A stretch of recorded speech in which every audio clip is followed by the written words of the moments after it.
하나님 말씀 호세아 11장 1절에서 11절입니다. 호세아 11장 1절에서 11절까지 말씀 교독합니다. 오늘은 10월 28일 화요일 아침입니다.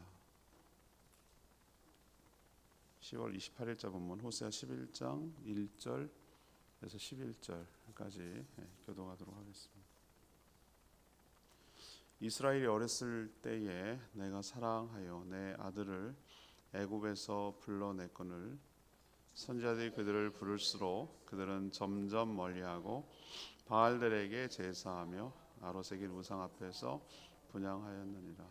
그러나 내가 에브라임에게 걸음을 가르치고 내 팔로 안았음에도 내가 그들을 고치는 줄을 그들은 알지 못하였도다. 내가 사랑의 줄 곧 사랑의 줄로 그들을 이끌었고 그들에게 대하여 그 목에서 멍에를 벗기는 자 같이 되었으며 그들 앞에 먹을 것을 두었노라.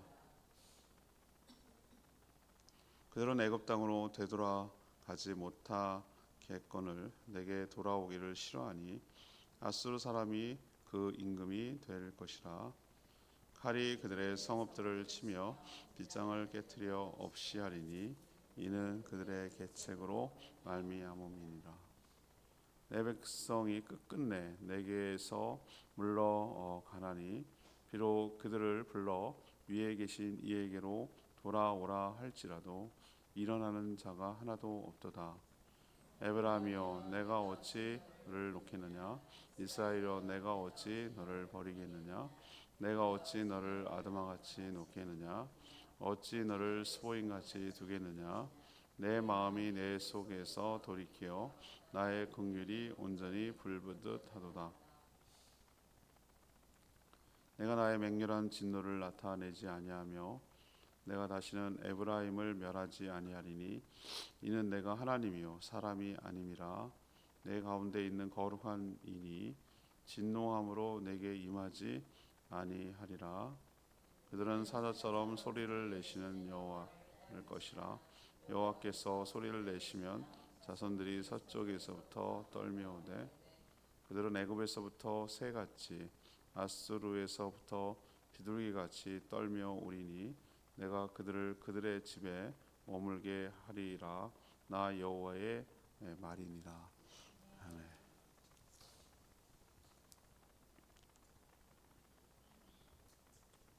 하나님은 이스라엘 백성들을 지극히 사랑하셨습니다. 사랑하셔서 그래서 출애굽도 하게 하셨죠. 하지만 이들은 배은망덕해서 하나님에게서 점점 더 멀어져 갔습니다. 하나님보다 이방 나라를 더 기대고 의지했던 것이죠. 하나님은 그런 이스라엘을 징계하셔서 그들이 의지하던 그 아수르에게 끌려가도록 하셨습니다. 하지만 그게 하나님의 본심은 아니었고 그들을 여전히 너무 사랑하기 때문에 다시 포로가 되었어도 다시 돌아오게 하시며 하나님의 집에 머물게 하실 것이다 라고 말하는 내용이 오늘 내용입니다. 이건 성경이고 또 동시에 역사고 이게 사실로 나타났어요. 호세아가 말씀드렸죠. 이스라엘, 북이스라엘이죠. 정확하게 말하면 아스리아에게 망하기 30년, 40년 전에 활동하던 시대고 우리도 여러분 그 88 올림픽 하면은 저는 생생하게 기억이 나거든요. 근데 그게 벌써 30년이 훨씬 더 넘은 얘기예요. 거의 40년이 이제 육박하는 거죠. 그러니까 얼마나 세월이 금방금방 가고 그러는지 우리는 알 수 있는 거죠. 우리가 88 올림픽 때 지금 요 때를 예측할 수 있겠습니까? 전혀 모르는데 금방 다가온다는 거예요. 근데 이걸 우리에게 영적으로 해석하면 딱 그래요. 하나님이 우리를 사랑하시고 창조하시고 그랬음에도 하나님을 싫어하고 멀리하고 사단에게 속아 넘어가서 거기서 종살이 하는 거예요. 그렇지만 하나님 포기하지 않고 그 어떻게 했습니까? 예수 그리스도를 통해서 우리를 끄집어내서 구원하여 하나님이 원래 계획한 곳으로 인도해 낼 거라는 말이 이 가운데도 들어 있잖아요. 그게 하나님의 진짜 본심이고 계획이라는 것을 알 수 있잖아요. 오늘 이제 포커스가 되는 질문은 이거예요. 하나님은 이스라엘 백성들을 어떻게 대해 오셨는가? 하나님은 이스라엘 백성들을 어떻게 대해 오셨는가? 이것이 그러면은 이걸 우리에게 적용하면 어떻게 겠습니까? 하나님은 나의 인생에 어떻게 대하며 지금까지 인도해 주셨는가, 이렇게 적용할 수도 있겠죠. 먼저 1절에서 4절까지 말씀입니다. 이스라엘 백성들을 사랑의 줄로 이끄셨다라고 오늘 표현하고 있어요. 이스라엘 백성들을 사랑의 줄로 이끄셨다. 이스라엘 백성들은 시작부터 하나님의 사랑으로 출발했습니다. 그들은 이집트 노예로 살았죠. 시간이 흘러갈수록 여러분 알다시피 히브리 아이들이, 남자아이가 태어나면 바로가 산파를 통해서 다 죽이라고 그랬잖아요. 여자애만 살려놓으라고. 하지만 하나님은 그들을 사랑하셔서 크신 능력으로 출애굽을 시켰고, 또 하나님이 약속한 대로, 말도 안 되는 거잖아요. 그 약속 하나로 지금 다 이루는 거잖아요. 가나안 땅, 약속의 땅 가나안 땅도 주셨어요. 하지만 이들은 배은망덕에서 하나님이 선지자를 보내가지고 그렇게 살면 안 된다, 돌아오라고 불러도, 호소해도 점점 더 멀리 가더니만 오히려 도리어 하나님 대신 바알에게 제사를 하며 섬겼죠. 하나님 오늘 이렇게 표현하고 있어요. 마치 어린아이처럼, 그들이 어린아이처럼 아이를 낳고 또 걸음마도 가르치고 사랑으로 키웠는데 이들이 이런 하나님의 사랑을 알지 못했다. 우리도 그렇잖아요. 참 불효막심한 놈, 이렇게 하는 게 욕이잖아요, 그죠? 우리도 부모가 돼 보니까 알겠더라고. 어떻게 나를 키웠겠구나라는 게 느껴지는 거예요. 그분들로서는 그게 나를 최선을 다해서 키운 거예요. 우리도 최선을 다해서 자녀를 키우잖아요, 그죠? 가장 좋은 것을 주려고 하고 경험하게 하려고 하고, 그렇게 잘 스스로 독립해서 잘 살아가고 행복하게 살도록 부모로서 할 수 있는 것은 최선을 다하잖아요. 자기가 희생해 가면서까지. 사람도 이럴진데 하나님이 그 말이 맞아요. 아무것도 없는 죽어가는 존재를 끄집어내고 구원하고 살리고 채워주고 보듬어주고 그렇게 먹을 거 주고 이렇게 해서 왔어요. 그러니까 마치 낳고 기저귀 갈고 걸음마 가르쳐주고 키워주고 이렇게까지 해서 여기까지 온 거잖아요. 그게 사람이 빗대서 지금 얘기하는데, 그러면 좀 뭐라 그럽니까? 은혜를 알아야지, 은혜를. 그 고마움을 알아야 되잖아요. 근데 그런 하나님의 사랑을 알지 못하고 마치 자기 혼자 뚝 떨어져 갖고 태어나서 자기 혼자 힘으로 산 것처럼, 그러고 그 배은망덕하게 살아가니 그 하나님이 느끼는, 입장 바꿔 생각하면 그 하나님의 배신감, 상실감, 분노, 이런 것들은 우리가 생각하는 그 이상일 거라고 저는 봐요. 생각해보면, 바꿔서 생각하면 정말 분노 치를 떨 것 같아요. 정말 미울 것 같아요. 하지만 하나님의 징계와 심판을 말하기 전에 하나님이 이들에게 어떻게 했으며 또 이들은 또 어떻게 반응했는지를 생각하면 하나님의 이런 반응이 충분히 이해가 돼요. 오늘 우리에게 첫 번째로 주신 교훈은 이거예요. 우리도 이들과 다를까? 이런 생각이 들면 가만 생각하면 참 묘하죠. 정말 죽었을 존재를, 사실 우린 죽었을 존재, 하나님이 우리를 복음을 전해주지 않고 예수 그리스도를 알지 못하고 했으면 우린 죽었던 존재예요. 죽었던 존재. 그 느낌 아시죠? 예수 그리스도 없는 삶 생각해 보세요. 그냥 세상 향락에 찌들어서 살았는데 전혀 공허하고 허탈하고, 그러고 살다가 어느 날 갑자기 코앞에 닥쳐오는 죽음 앞에 지옥불로 떨어질 그런 처지에 있었잖아요, 우리가 생각해 보면. 근데 나 같은 죄인을 건져주시고 구원해주시고 은혜주시고 채워주시고 여기까지 인도하신 하나님의 사랑이 너무 크다는 거예요. 그 은혜가 아직 있기 때문에, 우리가 여전히 있기 때문에, 여전히 사랑의 줄로 우리를 묶으시고 이끄셨기 때문에 오늘 여기까지 온 거 잊어버리면 안 될 줄 압니다. 항상 기억하고 감사하고 고마워하고 은혜 가운데 살아가는 저와 여러분 됐으면 좋겠습니다. 두 번째 얘기는 하나님이 이스라엘 백성들 어떻게 되는가, 5절에서 7절까지 말씀인데요. 끝끝내 외면하는 그들에게 징계를 하셨다는 거예요. 끝끝내 외면하는 그들에게 징계를 하셨어요. 이스라엘 백성들은 이렇게 여러 선지자를 보내서 호소하고 그러면 안 된다, 그렇게 살면 안 된다라고 그렇게 여러 종들을 통해서 보내고 또 재난이나 뭐 이런 걸 통해서 깨닫게 해주셨는데도 안 들어요. 끝까지 안 돌아오고 도망가려고 하고 그렇게 하는 모습 보이는 거예요. 하나님이 돌아오도록 그렇게 불렀는데 호응하는 사람이 한 명도 없다고 오늘 이렇게 표현하고 있어요. 그래서 하나님은 정말 그 배신감, 분노가 너무나 컸어요. 돌아오면 살게 해주시고 할 건데 끝내 고집 부리고 있는 거죠. 그래서 하나님은 이들에게 징계를 내려서라도 깨우쳐야 되겠다 이렇게 작정하신 거예요. 자초한 거죠. 왜 우리에게 이렇게는 어려움이 있어요라고 우리는 얘기할 수 있는데 그거는 하나님의 사랑의 표현일 수도 있어요. 그렇게 가면 안 되니까 계속 그렇게 가다 죽으니까 정말 끝이니까 그래서 우리에게 브레이크를 걸고 우리에게 어려움을 주고 우리를 막아서고 지지난 주일날 그렇게 제가 설교했잖아요. 그렇게 하는 것이 오히려 우리 삶에 간섭하고 개입하시려는 하나님이 우리를 힘들게 하려는 것이 아니라 우리를 바르게 가려는 아무도 그렇게 할 수 있는 능력과 마음이 없으니까 사단을 이용해 먹고 버릴 거니까 우리를 하나님을 대적하는 데 사용하고 버릴 존재니까 하나님만이 끝끝내 책임지고 하는 거죠. 부모는 자식을 버릴 수 없죠. 말은 너무나 화가 나서 내 버리고 나가버려 뭐 이렇게 말을 할 수 있지만 그럴 수 없어요. 자식은 여러분 아시잖아요. 하나님 그런 마음이에요. 매를 들고 때려서라도 가르치고 돌이키게 하려는 것이 부모 마음이라고. 하나님이 그렇게 하시는 모습을 볼 수 있어요. 어차피 이집트로 되돌아갈 수도 없어요. 되돌아가서도 안 되고요. 그들은 돌아오기를 싫어하고 아수르를 의지하니까 제가 어제도 말씀드렸잖아요. 내가 의지하고 내가 기대는 그것 때문에 내가 큰 아픔을 겪을 거라고. 그래야 깨달으니까. 그게 아니었구나라는 걸 깨달으니까. 자, 북이스라엘이 아수르 강대국 엄청 의지했거든요. 그 편에 붙어 있었어요. 근데 하나님 오늘 아픈 얘기를 해요. 호세아 선지자를 통해서. 이게 30년, 40년 뒤에 일어날 일이라고 그랬어요. 아수르가 너희의 임금, 왕이 되게 할 거야. 널 다스릴 거야. 그렇게 네가 의지하니까. 나를 버리고 진짜 왕인 나를 버리고 가니까. 이 얘기는 무엇이요? 아수르가 하나님 같은 존재입니까? 아니잖아요.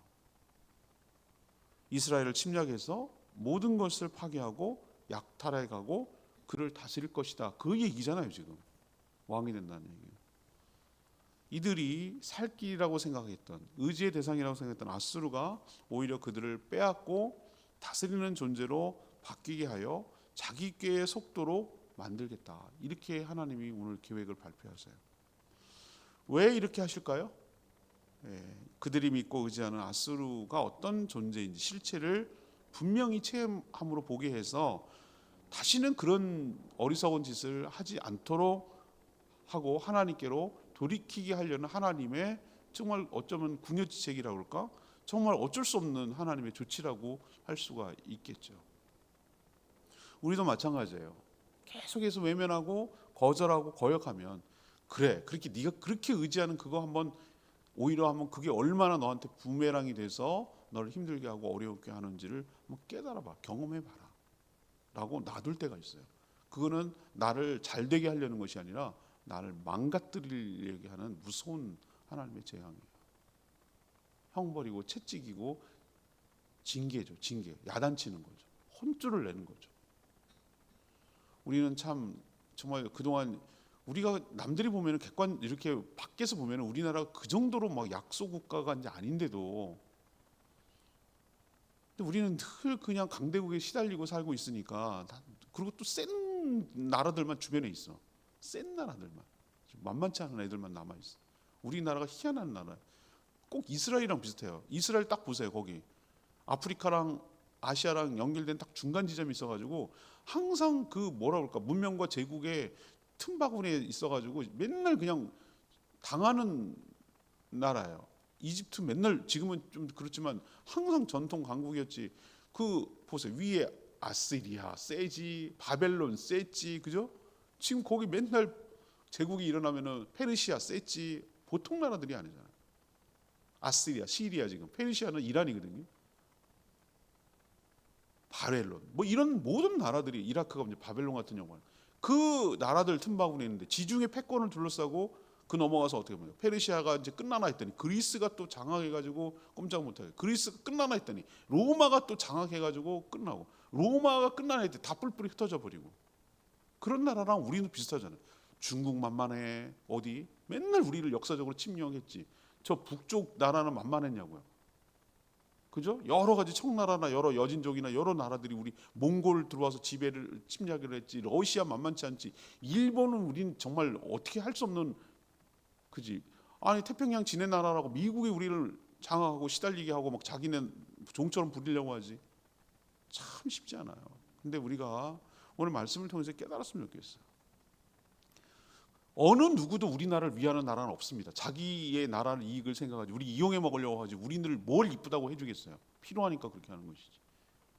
적어도 우리가 스스로 우리를 지킬 수 있도록 해야 되는데 하나님 은혜를 받아야 돼요.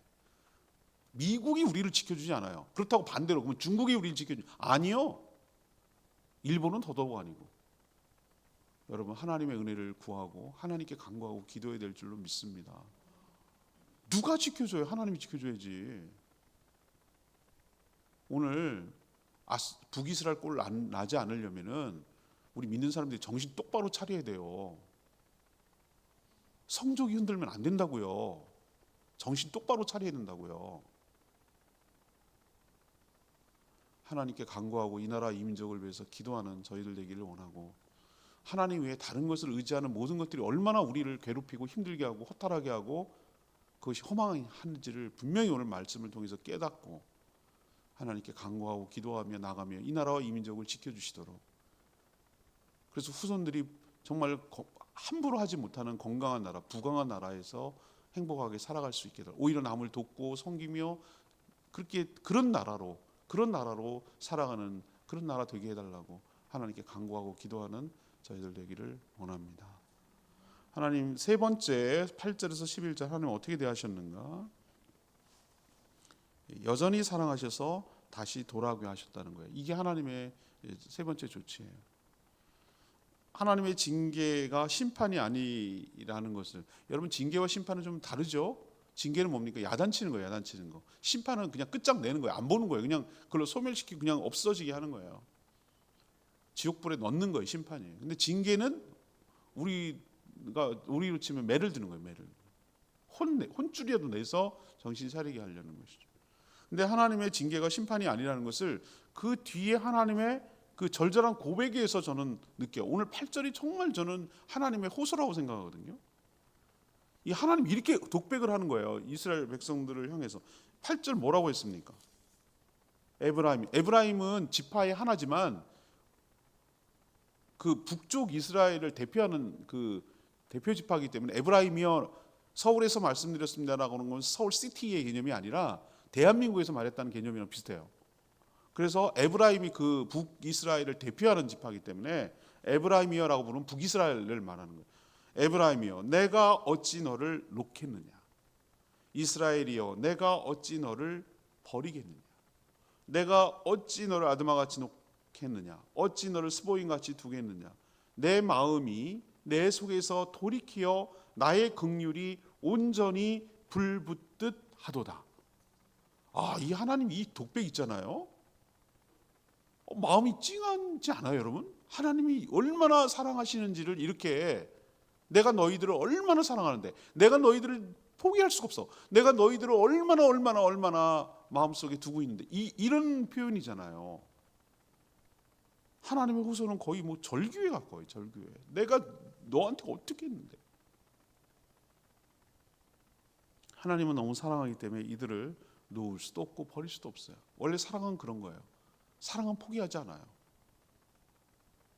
긍휼의 마음이 불이 붙듯 한다잖아요. 다시는 안 볼 것처럼 분노하시지만 그거는 정말 그 화가 나서 그런 게 아니라 본심이 아니에요. 사랑의 배신, 그것은 사랑의 배신 때문이지 본심은 아니거든요. 사람의 사랑은 어떻습니까? 상황 따라, 감정 따라, 무엇 따라 변덕스럽거든요. 사람은 그래요. 그냥 그러려니 해요. 그게 사람이에요. 뭘 기대하겠어, 사람에게서. 근데 하나님은 달라요. 하나님 그래서 믿을 수가 있어요. 하나님 초지일관, 일관성이 있어요. 일관성. 사랑했다 안 했다. 네 상황 봐가지고 이렇게 하는 게 아니라 끝까지 우리를 사랑하는 분, 유일한 분은 그 누구도 아니고 하나님밖에 없어요. 나를 여전히 끝까지 그냥 있는 그대로 사랑하시고 우리를 존귀하게 하시고 우리를 사랑스럽게 봐주시고 그렇게 만들어 가시는 분은 하나님밖에 없어요. 사람 믿을 거 없어요. 사람은 사랑의 대상이지 믿음의 대상이 아니에요. 오직 사랑의 하나님, 믿음의 대상은 하나님밖에 없어요. 하나님이 이렇게 우리를 생각하시고 대한다 이 말이죠. 하나님은 그들 가운데 있어서 그들을 해방시키고 또 다시 돌아오게 해서 하나님을 따르게 하겠다라고 선포해요. 이게 하나님의 계획이고 이게 궁극적으로 일어날 일이라는 거죠. 포로로 끌려가는 것이 하나님의 끝이 아니에요. 그건 과정이고 계획의 일부고 다시 돌아오게 하신다는 거예요. 하나님께서 오늘 동물의 비유 사자처럼 소리를 내시면 사방에서 하나님의 택한 백성들을 내어줘서 떨며 모여들게 할 것이다. 다 모이면 오늘 마지막에 이게 그 구원의 은유의 모습을 여기서 표현하는데 하나님의 집에서 머물게 할 것이다. 아니 그러면 다시 돌아오게 포로로 하면 가나안 땅에서 머물게 할 것이다 이렇게 표현하지 왜 하나님의 집에서 머물게 하냐고요. 이 표현을 왜 쓰냐고요. 이건 하나님이 복선을 깔고 있다고 말씀드렸잖아요. 하나님의 그 말과 예언과 성경은 항상 먼 훗날까지 대비하는 하나님의 그 묘한 그 암시 같은 거라고 그럴까? 그게 이게 이렇게 포장되어 있어요.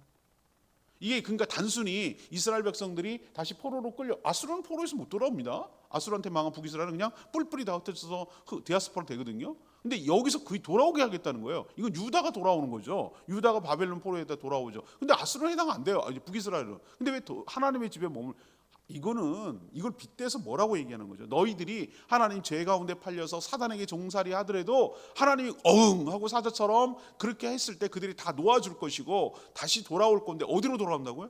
하나님의 집. 하나님의 집이 뭐예요? 집의 개념 느낌 오죠? 하나님의 하우스, 하나님의 나라, 하나님의 천국에서 너희들이 다시 돌아오게 해서 살게 할 거야 라고 하나님이 이 빗대서 지금 얘기하는 거죠. 이런 하나님의 결심, 의지는 누구도 막을 수 없어요. 인간의 폐역보다 하나님의 사랑이 더 강해요. 그래서 그 일을 해내시는 거예요. 해내시고야 마는 거예요. 이런 하나님의 의지, 사랑, 계획 속에 우리가 있음을 기억하고 우리의 무엇 때문에 구원이 실패하지 않습니다. 하나님의 그 끝없는 사랑, 강력한 사랑이 우리를 그렇게 만들어내고야 마는 거예요. 우리는 힘이 없어요. 제가 생명의 삶 때 말씀드렸잖아요. 이렇게 손을 붙들고 있으면 우리는 물을 꼴깍꼴 물도 먹고 그래가지고 벌써 정신을 잃었어. 난 손도 놨어. 내 인생 놨어. 근데 내 인생이 실패하지 않고 구원을 완성하는 이유는 하나님의 강한 손이 나를 붙들고 있기 때문이에요. 그래서 우리가 하나님을 신뢰하고 갈 수 있는 것이지. 우리 보세요. 얼마나 연약하고 변덕이 없고 그냥 뭐 그렇잖아요. 제가 봐도 한심스러워. 제가 스스로 그거밖에 안 되냐. 막 어떨 때는 저에 대해서 그런 생각이 들 때도 있어요. 근데도 불구하고 그럼에도 불구하고 나의 무엇 때문이 아니라 하나님의 그 강력한 사랑 때문에 나의 구원은 흔들리지 않고 구원은 뚜벅뚜벅 구원의 완성을 향해서 나아가게 될 줄 믿습니다. 그래서 감사하고 신뢰가 되고 의지가 되고 고마운 거죠. 오늘 레마의 말씀 여전히 8절 이 구절은 참 강렬한 하나님의 그 뭐라 그럴까 마음 사랑 고백이고 그 우리를 향한 하나님의 그 진심이 표현되는 말이라서 너무 은혜가 되는 말씀이거든요. 내 마음이 내 속에서 돌이키어 나의 긍휼이 온전히 불붙듯 하도다. 이 하나님의 독백. 이스라엘 백성을 향한 사랑을 뭐에 비유했습니까? 타오르는 불에 비유했어요. 너무 사랑하기에 그냥 둘 수도 없고 징계하시는 것이죠. 혹독한 경험을 통해서라도 정신 차리게 해서 다시 돌아오게 하려는 하나님의 양육 방식이기도 하고 사랑의 표현이기도 하죠. 그런데 징계를 받는 이스라엘 백성들을 그냥 두고 볼 수 없어서 하시죠. 사랑과 긍휼이 많으신 분이기 때문에 그렇죠. 결국은 그들이 다시 돌아오게 하셔서 하나님을 따르며 섬기도록 만드시려는 그 의지를 단 한 번도 포기한 적이 없으세요. 이런 사랑을 우리가 받고 있다는 거 기억하시고 나를 봤을 때 우리도 자녀들 봤을 때 그냥 이뻐 죽지 않나요? 여러분 안 그러세요? 이뻐 죽겠죠. 뭘 줘도 안 아깝죠. 그냥 있는 존재 자체가 이쁘죠. 안 그렇습니까? 저는 그래요. 생각만 해도 이쁘죠. 걔네가 나한테 뭘 해줘서가 아니에요. 그냥 얘는 또 다른 나예요. 그러니까 그 사람도 그런데 하나님은 나를 볼 때 그렇지 않을까? 나는 문득 왜 우리를 부모를 만들었을까? 이런 생각이 들 때 하나님의 마음을 1000분의 1, 100만분의 1이라도 좀 알으라고. 내가 너를 그렇게 생각해. 내가 네가 네 자식 생각하는 것보다 훨씬 더 그렇게 생각해. 그걸 깨달으라고. 그거 하라고 하나님께서 부모가 되게 하신 것 같아요. 그러니까 부모가 돼야 돼. 결혼해서 애 낳고 부모가 돼야 돼. 그래 하나님을 좀 알아. 하나님이 나를 이렇게 사랑하시는구나. 그 이상으로 사랑하시는구나. 그 사랑 때문에 우리가 오늘 숨쉬고 있는 거 기억하시고, 우리가 뭘 잘해서가 아니라 그 사랑 때문에 우리가 살고 있는 거 기억하시고, 그 사랑에 조금이라도 반응하고, 조금이라도 리액션하고, 조금이라도 감사하고, 조금이라도 표현하고, 이렇게 살면 하나님 더 좋아하실 거예요. 그렇게 오늘 하루를 살아내는 저와 여러분 되기를 소망합니다. 오늘 말씀 붙들고 기도하기 전에 찬양지 282장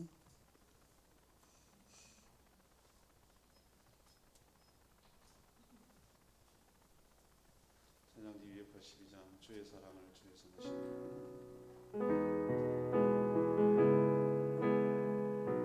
282장 주의 사랑을 주의 사랑이 주에서 하시는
절절한 마음이 하나님의 본심이고 진짜예요.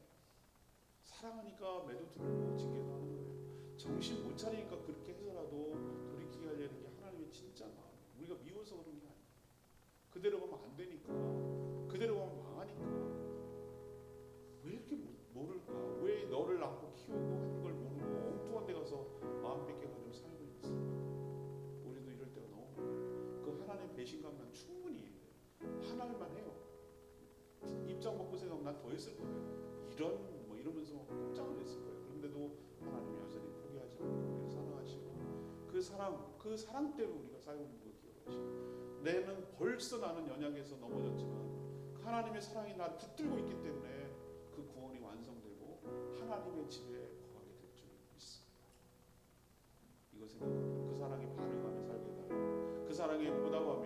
사랑에 감사하며 살게 해달라고. 그럼 하나님 너무 좋아하실 것 같아요. 주여 그렇게 살게 해달라고 주여 외치며 기도하겠습니다.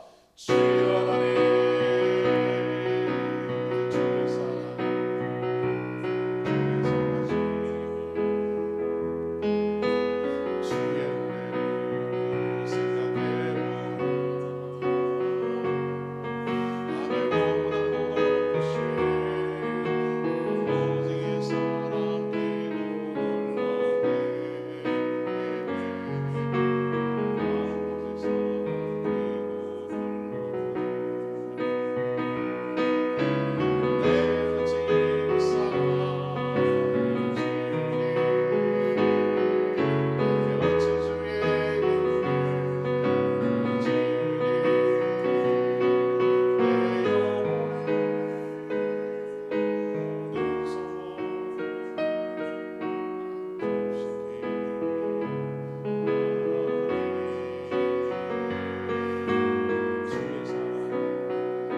하나님, 이스라엘을 대하시는 하나님의 모습 속에서 우리를 대하시는 하나님의 모습을 보게 됩니다.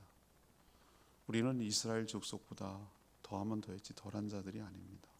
하나님을 잊어버리고 배은망덕하고 망덕하게 살 때가 많았습니다. 처음부터 자기 힘으로 살아온 줄로 착각하고 살았습니다. 돈과 권력과 내가 의지하는 그 사람이 내 삶을 보호하며 지탱해 줄 거라고 철석같이 믿고 섬겼습니다. 불러도 돌아오지 않은 고집스러운 자들이었습니다. 우리가 믿던 그것 때문에 발등이 찍혀서 깨닫게 된 후에야 비로소 돌아오게 될 줄 압니다. 우리의 패역보다 하나님의 사랑이 훨씬 더 크기에 우리가 소망을 가질 수 있습니다. 저희를 살려주시고 회복시켜 주셔서 하나님의 집에 살게 하여 주시옵소서. 그 사랑에 반응하게 하시고 그 사랑에 감사하게 하시고 그 사랑을 더욱 키워가게 하여 주시옵소서. 오늘도 간구하는 기도 주님 들어주시고 주님과 동행하는 복된 하루 살아가도록 은총을 베풀어 주시옵소서. 주님 손에 모든 것 맡기옵고 예수 그리스도의 이름으로 축복하며 기도합니다. 아멘. 오늘 하루도 주님의 은혜 가운데 살아가는 복된 하루 되길 축복합니다. 충분히 기도하고 하루 시작하겠습니다.